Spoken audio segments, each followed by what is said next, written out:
সেই মায়ের বহন করি। তো আপনারা 5 থেকে 10 মিনিট, হ্যাঁ, আপনাদের আশীর্বাদ থেকে আমি বলতে চেষ্টা করি। তো ভগবান বলছেন যে তুমি যদি আমার চিন্তা করো তাহলে আমার কৃপায় সমস্ত দুঃখ, হ্যাঁ, এবং প্রতিবন্ধকতা থেকে উত্তীর্ণ হবে। তো নবম অধ্যায় 32 নম্বর শ্লোকে ভগবান বললেন যে মামহি ব্যাপস্কৃত যে অতি সুপাপজনয় স্ত্রী বৈশ্বাস শুদ্ধাস কথা তে অপি ইয়ান্তি পরমগতি। তো ভগবান বলছেন যে আমাকে যদি বিশেষভাবে আশ্রয় করে তাহলে নিচু কুলে যারা জন্মগ্রহণ করেছে, হ্যাঁ, বলছে যবন, স্ত্রী, বৈশ্য, শূদ্র তারাও পরমগতি প্রাপ্ত হবে। কিম পুনর্ব্রাহ্মণা পুণ্যভক্ত রাজস্বের কথা বলছে, হে অর্জুন, পরবর্তীতে যারা ব্রাহ্মণ রয়েছে, আত্মহত্যা যারা রাজস্বী রয়েছে, তাদের একই কথা, যারা নিচু করে তারাই আমাকে যদি ভজনা করে তাহলে উদ্ধার হয়ে যাবে, হ্যাঁ, বৈকুণ্ঠ ধামে চলে যাবে। তাহলে এইরকম সৌভাগ্য কে না চাই। তো আমরা আজকে যে বিশেষ একটা সৌভাগ্য লাভ করেছি, সেই ভগবান শ্রীকৃষ্ণের কথা আলোচনা কিছুক্ষণ আগে সেই বৈষ্ণব একটি প্রার্থনা নরোত্তম দাস ঠাকুর রচিত। তো এইভাবে আমরা যদি ভগবানের চিন্তা করি তাহলে ভগবান বলছেন সর্বদুর্গানী, সমস্ত প্রতিবন্ধকতা, আমাদের পদে পদে বিপদ, এটা আমরা প্রতি মুহূর্তে উদ্ধার হচ্ছি। কিছুক্ষণ আগে যেমন ঘোষণা হলো, এর আগের যে হরিবাসরে যিনি কোষাধ্যক্ষ ছিলেন তিনি আজকে নাই। তো এরকম আমরা কতদিন থাকবো এটা কেউ বলতে পারি না। যে কোনো সময় আমাদের জম দূর যে পালাইতে পথ নাই, জম আছে পিছে, আমরা কত দূরে পালাবো, পিছের ভিতরে জম আমার ছাড়িয়ে যাবে। তো এখান থেকে উদ্ধার পাওয়ার পর কি আমাদেরকে কৃষ্ণের চিন্তা করতে হবে বা কৃষ্ণের ভক্ত হতে হবে, কৃষ্ণকে প্রণাম করতে হবে। আর একটা কি মনমনা ভব মন ভক্ত মন জাতি মা নমস্কুর, আবার কৃষ্ণের পূজা করতে হবে। এই 4টি নির্দেশ দিয়েছেন ভগবান গীতায়। এখন আমরা কি এইভাবে এই মানে পূজা অর্চনা কীর্তন করলে কি ভগবানকে জানতে পারবো? বলছে না, অত শ্রীকৃষ্ণ নামাদি না ভবে কার্য ইন্দ্রিয়, হ্যাঁ, ভক্তির সঙ্গে শুনলে। এবং এটি শ্রীচৈতন্য চরিতামৃতের মধ্যলীলায় আবার মহাপ্রভু বলেছেন যে শ্রীকৃষ্ণের নাম, রূপ, গুণ, লীলা আমাদের জড় ইন্দ্রিয়ের দৃষ্টিগোচর নয়। হ্যাঁ, এটি একটি উদাহরণ দেওয়া বোঝা যায়। আমাদের যখন জন্ডিস রোগ হয় তখন এই জিহ্বাতে মিষ্টি মানে চিনির যে স্বাদ, সেই মিষ্টি দিলেও মিষ্টি লাগে না, তিতো লাগে। আবার একটি দেখেন যখন বৃদ্ধ হয়ে যায় তখন চোখ থাকা সত্ত্বেও কী হয়, চোখে ছানি পড়ে যায়। তাহলে আমরা এই কথা বলার শক্তি পেয়েছি বা আমার হাত পা আছে বলে আমি ভগবানকে পাবো তা কিন্তু নয়, কারণ কৃষ্ণ হলেন অসীম, আমরা হলেন সসীম। আরেকটি উদাহরণ দেওয়া যায়, আপনি ঘুমিয়ে থেকে স্বপ্ন দেখছেন আকাশে উঠছেন, হ্যাঁ, বা আপনার রাজার মতো সম্পদ লাভ হয়েছে, কিন্তু ঘুম থেকে উঠে কি আর ওই শূন্যে ভাষার শক্তি আর রাজার সম্পদ আপনার সাথে থাকবে? ঠিক সেরকম আমরা একটা ঘুমের মধ্যে রয়েছি, হ্যাঁ, কত নিদ্রা যাও নয়া পিসাচির বলে। এই ঘুমের মধ্যে থেকে আমরা সেই জাগ্রত বস্তু বা অনাদিরাদি গোবিন্দকে আমরা স্পর্শ করতে পারবো না।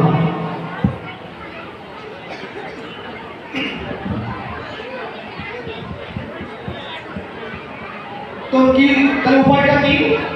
আমরা তাহলে কীভাবে ভগবানের নাম কীর্তন করবো, কীভাবে ভগবানের পূজা করলে আমরা ভগবানকে জানতে পারবো, বা কীভাবে আমাদের জীবনের অন্তিমে ভগবানকে ফিরে যেতে পারবো? বলছে সেবার মুখে কি জীবন পাতা হবে। বলছে ধরেন আপনি একটি ধনী লোকের বাড়িতে গিয়েছেন, অনেক ক্ষমতাবান, এখন আপনি জোর দিয়ে বলছেন যে আপনার সাথে দেখা করবো, কিন্তু আপনি একটা নগণ্য মানুষ, তাহলে কি আপনার সে শক্তি দ্বারা আপনি ওই একটা প্রধানমন্ত্রীর কাছে যেতে পারবেন? আর যিনি সমস্ত ব্রহ্মাণ্ডের মালিক তাকে তো চিন্তাই করা যায় না। কিন্তু ওই প্রধানমন্ত্রীর যদি আপনি খুব প্রিয় কাজ করেন, হ্যাঁ, আমার একটা সৌভাগ্য হয়েছিল ক্লাস 5 পড়ার সময়, তখন প্রধানমন্ত্রী ছিল শেখ হাসিনা। তো তিনি আমার সামনে দিয়ে যাচ্ছিলেন আমাদের স্কাউট গ্রুপের, তো আমি তাকে দাঁড়িয়ে বলছিলাম, ম্যাডাম আমাকে অটোগ্রাফ দিন। তখন তিনি প্রধানমন্ত্রী ছিলেন, 3 বছর আগে হবে। তো তখন তিনি বলছে, বাবু আমি এখন কীভাবে দেবো? তুমি আমার সাথে পরে দেখা করো। তো এটা আমি মানে কি মানে তরুণটা সবাই বলেছিলাম, আমি অহংক করে বলি যে আমাকে কথা বলতে হবে, আজ আপা আমাকে একটু ঘটনা দিলেন, আমার কোনো কাগজ ছিল না, একটা ছোট্ট আমি কথা কাপড়ে দিয়েছি, আমাকে আমি দেখাইছিলাম। তো এরকম আমরা যদি কোনো ভালো কাজ করি, কারো যদি সেবা করি, তাহলে তিনি যদি দয়া করে আমাকে দেখা দেন বা তিনি যদি চান আমাকে তার সেবা করার সুযোগ দেবে বা তার আশীর্বাদ দিবেন, তাহলে সেটা তার ইচ্ছা, আমার সেই ক্ষমতা নেই।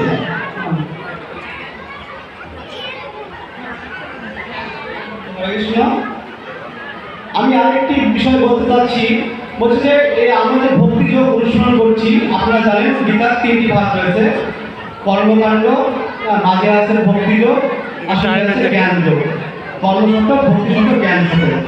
তো আমরা ভক্তিযোগ অনুসরণ করি। তো এই ভক্তিযোগের একটি বড় বাধা হলো 5 মিনিট বৈষ্ণব অপরাধ। বলছি যে ওখানে দাও, যদি বৈষ্ণব অপরাধ উঠে হাতি মাথা, উপারে বা ছিঁড়লে তার শুকে যায় পাতা। তো এটা আমি আপনাদের বলে দিচ্ছি না, আসলে এটা আমি আমার জন্য বলছি।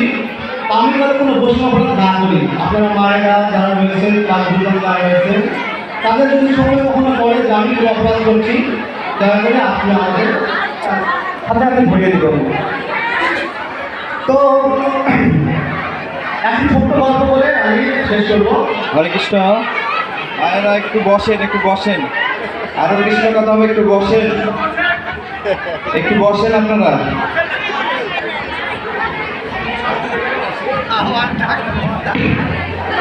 তো এই গল্পটি শুনতে আপনার ভালো লাগবে।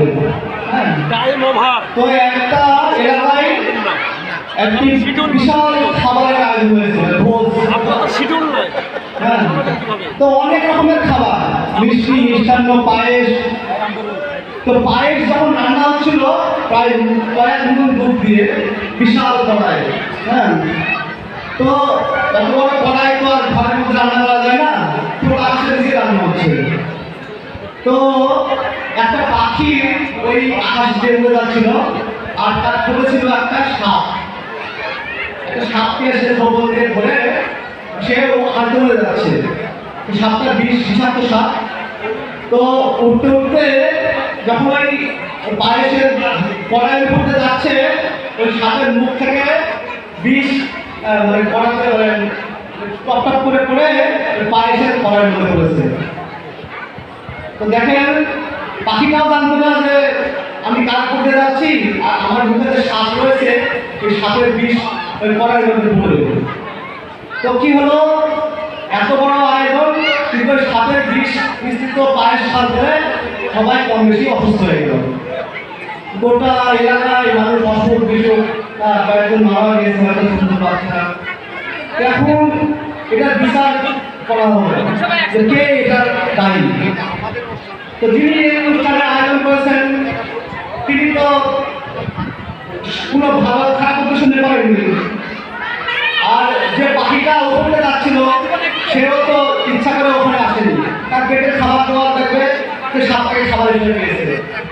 আর সাপটার তো সবাই বিষ দেখে থাকে, সাপের তো দোষ নাই, সে বিষ কিন্তু তার মুখে বিষ ভগবান দিয়েছে, তার মুখ থেকে বিষ ওই কড়াইয়ে পড়েছে। তো এইভাবে ওই এখন ওই যে অনেক লোক অসুস্থ, এখন এটা দোষ কার বা এই পাপের ভাগিকে স্বয়ং গঙ্গা তো মানে দেখতে পাচ্ছে না। আমাদের জলবাবাদের আইন তো আছে, এটা টাকা ফাঁকি দেওয়া হয়, কিন্তু আমাদের যে চিত্রগুপ্ত, যিনি আমাদের তো সে জমটা তো এখন কার ভাগে এই দোষটা দিবে যে পায়েস বিষ মিশ্রিত পায়েসের এত লোকের ক্ষতি হলো, এই পাপের ফল কাকে দিবে, কারণ জমরা দেখতে নির্ণয় করতে পারছে না। তো কয়েকদিন চলে গেছে এরকম। তো যার বাড়িতে এই অনুষ্ঠানের আয়োজন হয়েছিল, সেই ব্যক্তির দিয়ে কিছু অতিথি আসছিলেন। তো তারা যেহেতু নতুন ওই এলাকায়, তাদের রাস্তা সম্পর্কে ধারণা ছিল না।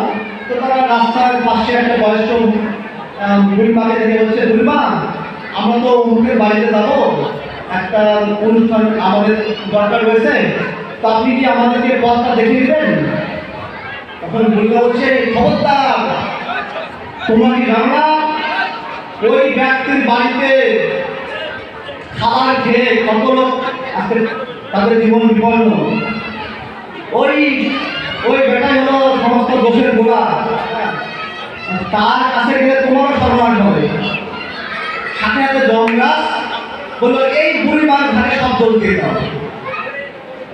না দোষ হলো ওই ব্যক্তির যে টাকা দিয়ে উদ্ধার করেছে, না ওই পাখিটার, না ওই সাপের।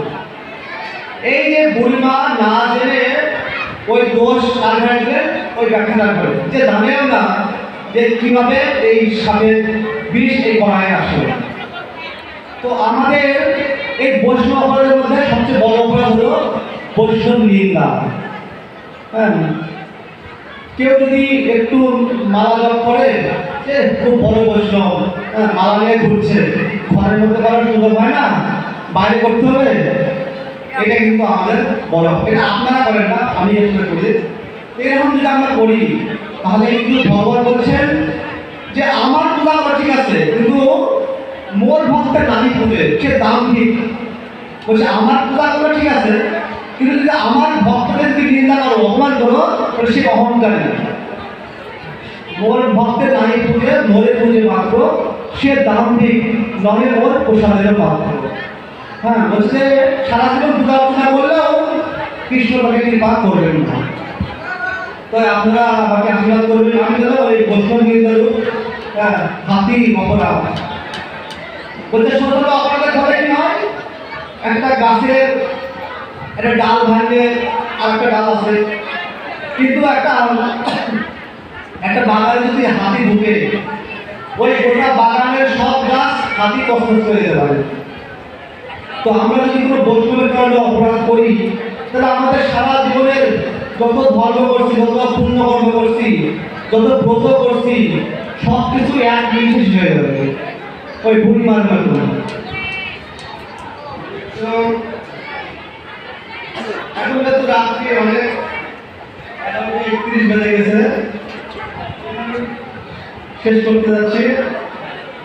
তো আপনারা আশীর্বাদ রাখবেন যেন আপনাদের চরণ থেকে ভক্তি জীবনযাপন করতে পারি, এবং পাশাপাশি আমার যারা ছোট রয়েছে তাদেরকেও, আমার সন্তান রয়েছে, আমার সন্তানের যারা সহপাঠী রয়েছে, আমরা শুক্রবার করে এখানে ক্লাস করাই, আপনাদের ছোট বাচ্চাদেরকে ওখানে পাঠাবেন প্রতি শুক্রবার সকাল 9টার দিকে।